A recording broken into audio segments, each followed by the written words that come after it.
Hello everyone, I am Shivam Pasari and welcome to ASIN Academy. Now as you can see from the title of this video, in this video we will discuss all the basic and fundamental properties of a cone. So without further ado, let's begin with the topic. Now basically a cone is a solid generated when you rotate a right angle triangle about its base. So suppose I have this right angle triangle and I rotate it about its base in this direction, or in the opposite direction, I will get a right circular cone or a solid cone. If I name this point as A, then A is called as the apex of the cone. Now apex of a cone is the highest point on a cone. Now the shaded portion in blue is called as the base of the cone. If I name the center of the base as C, then the distance between the center of the base to any point that lies on the circumference of the base is the radius of the cone, and it is denoted by the small letter r. The distance between the center of the base to the apex of the cone is called as the height of the cone, and it is denoted by small letter h.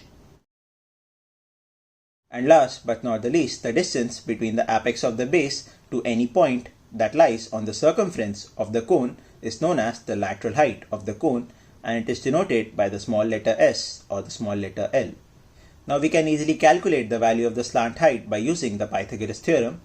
So h square plus r square is equal to s square. H square plus r square is equal to s square.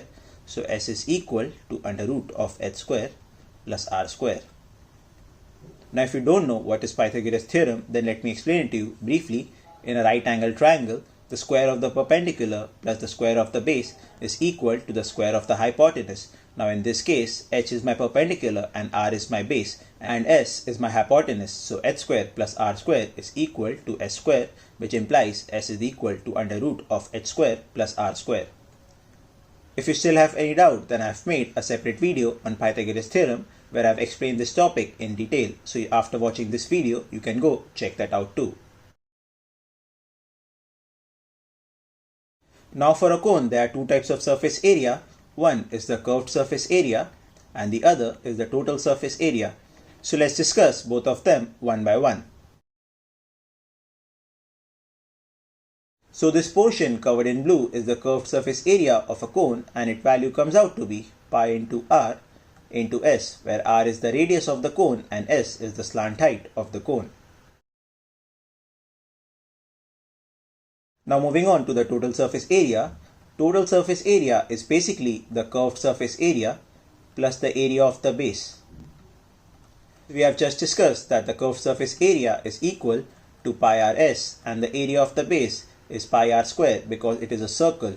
So the area of base is equal to pi r square. So that comes out to be pi r into s plus r.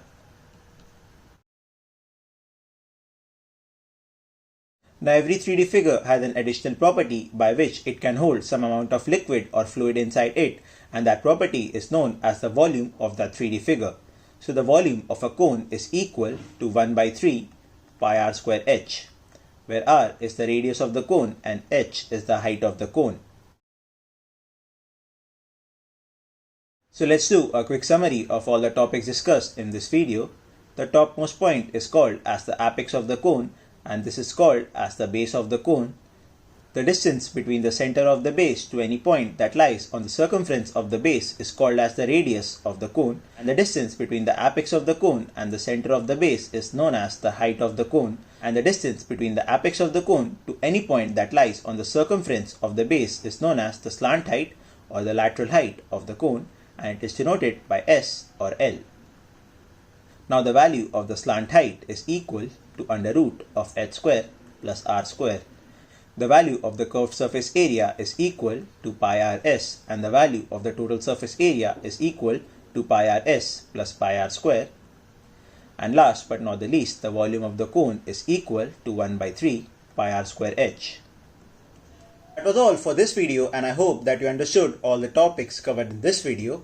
And if you have any doubt, then you can post your doubts down in the comment section, or you can send your doubts to us to our channel's official Instagram or Facebook page, and we will surely solve your doubt as soon as possible. or you can go to the official website of ASIN Academy and you can send your doubts to us from there, and all the links are provided down in the description. And if you did like the video, then please hit the like button and subscribe to the channel ASIN Academy.